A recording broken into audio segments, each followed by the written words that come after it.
Hey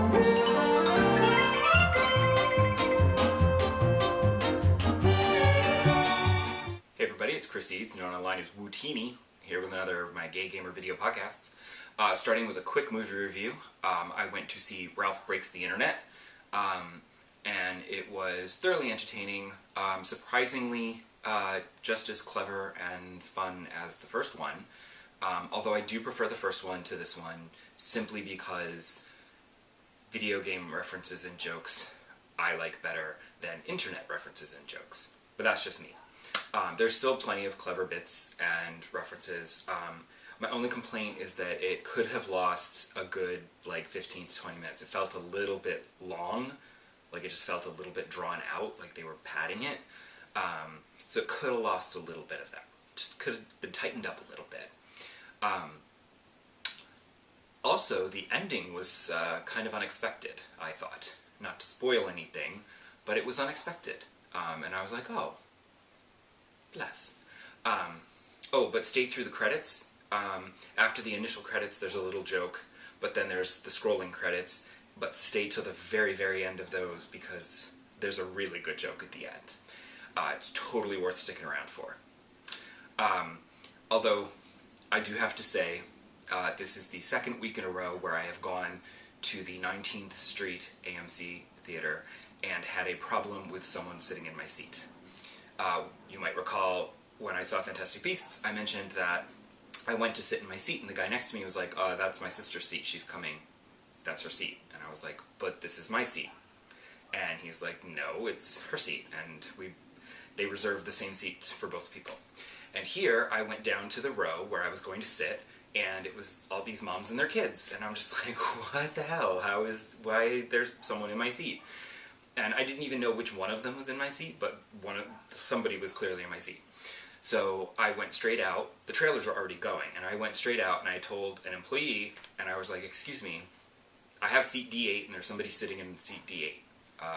What's up with that? So he was like, okay, look, come in with me. And he went in there, and we went in there, and he was like, yeah, this is his seat. And she, got up, and she's like, well, how many seats do you need? And I was like, it's just me. And she's like, okay. And she got up to move over. And I was just like, well, why are you sitting there? Do you have seat D8, or did you all just decide to sit here? Because reserved seating is reserved seating. It's supposed to avoid this sort of complication of finding a seat. You have a seat, just sit in it. So I don't actually know if she was technically supposed to be in that seat.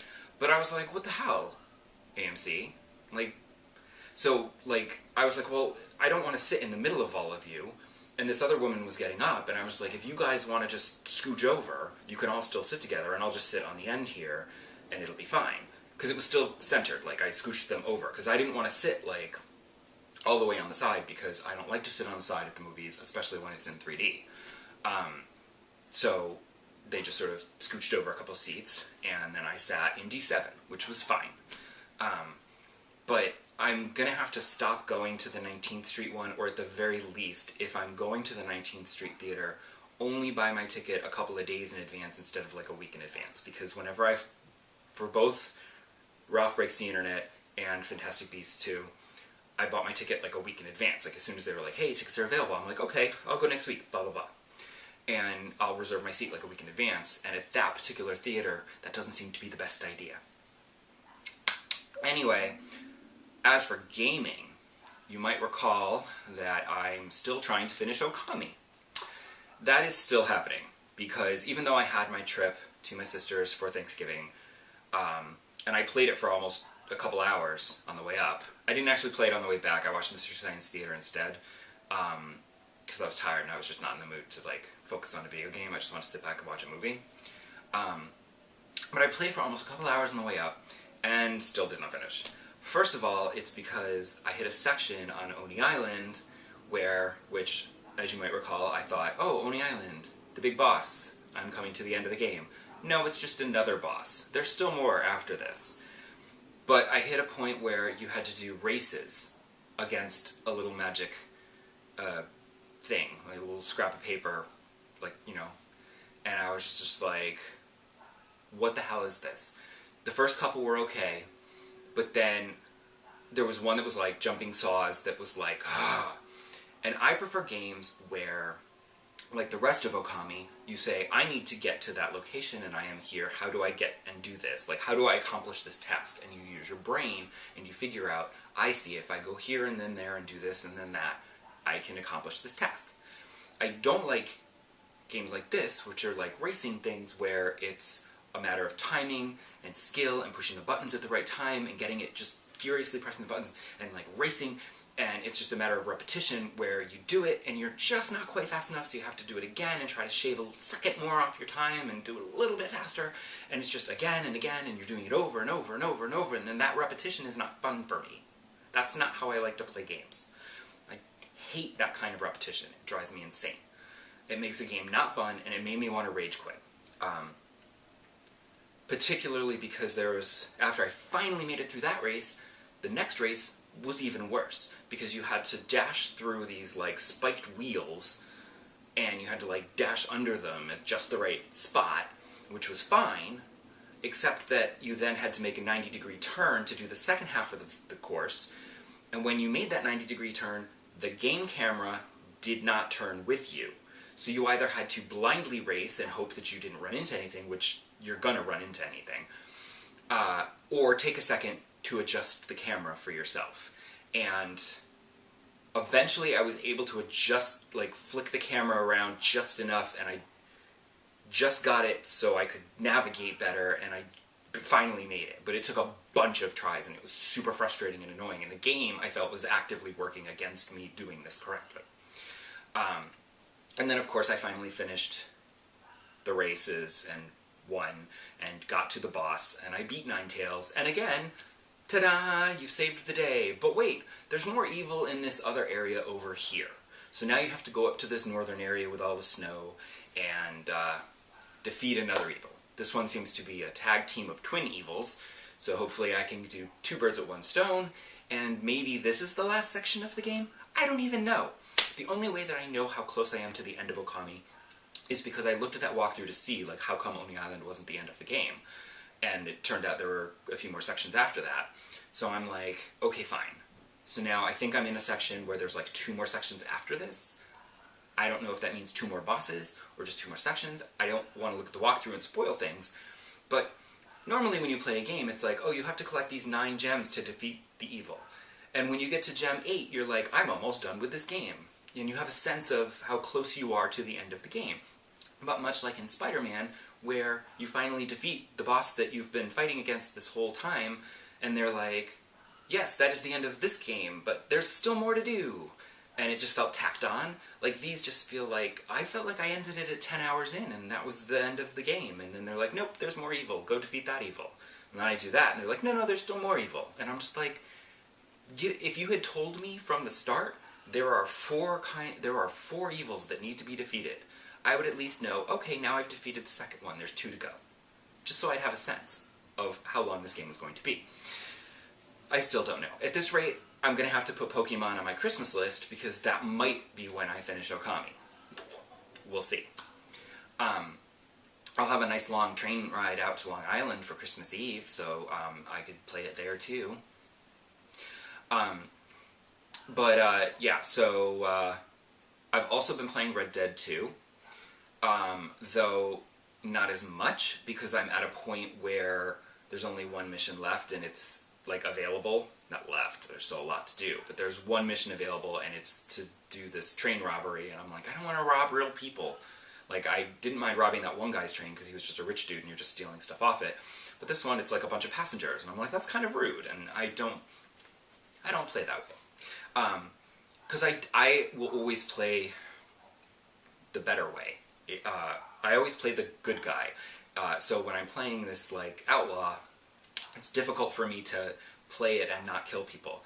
Like, when I had to steal the oil tank for this mission, for the first part of this train robbery, I went and stole the tank, and instead of, like, killing guards, stealing the cart, and running off with it, I'm, like, trying to think, how do I kill these guards without alerting all the other guards, because there's 2, and I could kill 1 silently, but the other one's going to notice. I was suddenly standing there, and I'm like, wait, this fence that I'm hiding behind, can I just climb that?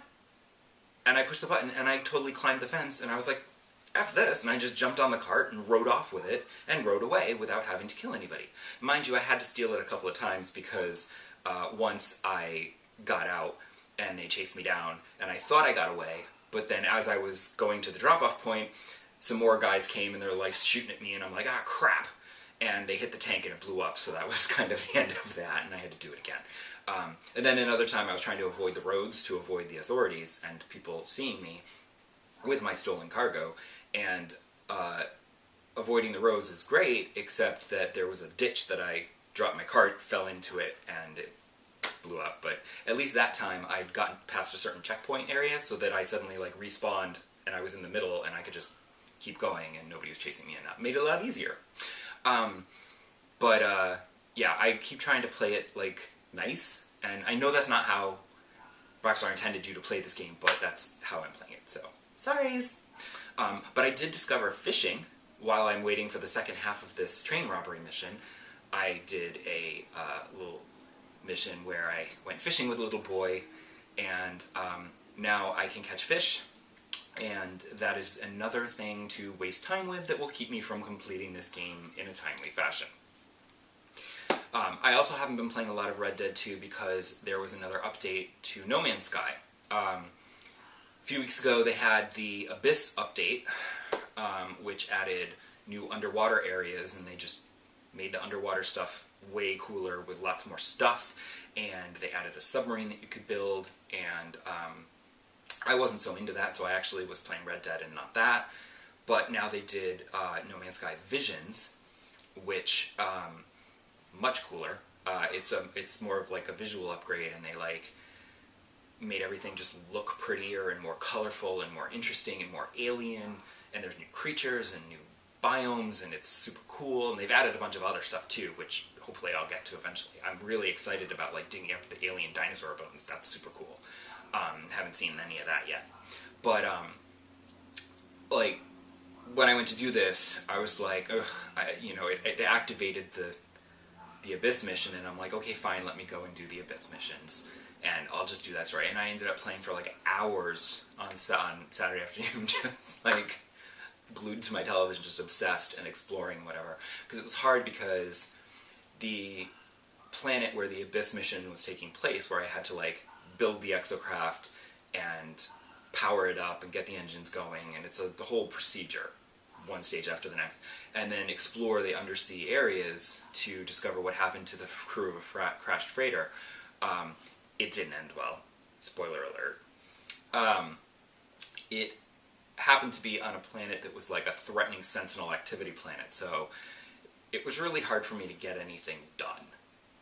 Luckily, once I was able to get underwater and in the submarine, it was fine because the sentinels didn't attack you underwater. Although I did find that occasionally while trying to mine underwater resources, these big glowy jellyfish will come out of whatever you're mining and attack you, and that's really irritating. And I've shot back at them and they seem to be invulnerable, but now I'm thinking maybe I just was using my mining laser, and if I used the bolt caster it would actually hurt them, because I wasn't able to hurt them and I thought they were invulnerable, but somebody on Twitter was like, no, you can totally shoot them. I was like, okay, I just have to switch to the other weapon, I guess. But in the flurry of activity and trying not to drown, I just want to get away. But the underwater stuff is very pretty.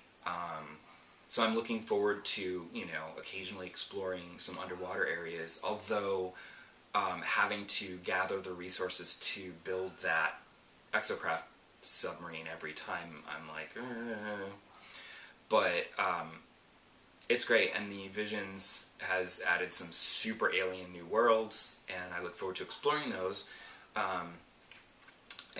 Unfortunately, I'd also like to play Red Dead 2, but Hello Games just keeps updating No Man's Sky, and I can't resist going back to check out what they've done next. So, it's hard, there's too many games, and I keep going back to No Man's Sky, which is just silly, but it's been years, but I can't stop playing it, and I will always go back to it, it seems. So, until there's a PlayStation 5, at which point I may still play it on my PlayStation 4 in the other room. Or I'll leave my PlayStation 4 plugged in here. Who knows? Okay, so this has gone on way too long. There was a lot to talk about this week.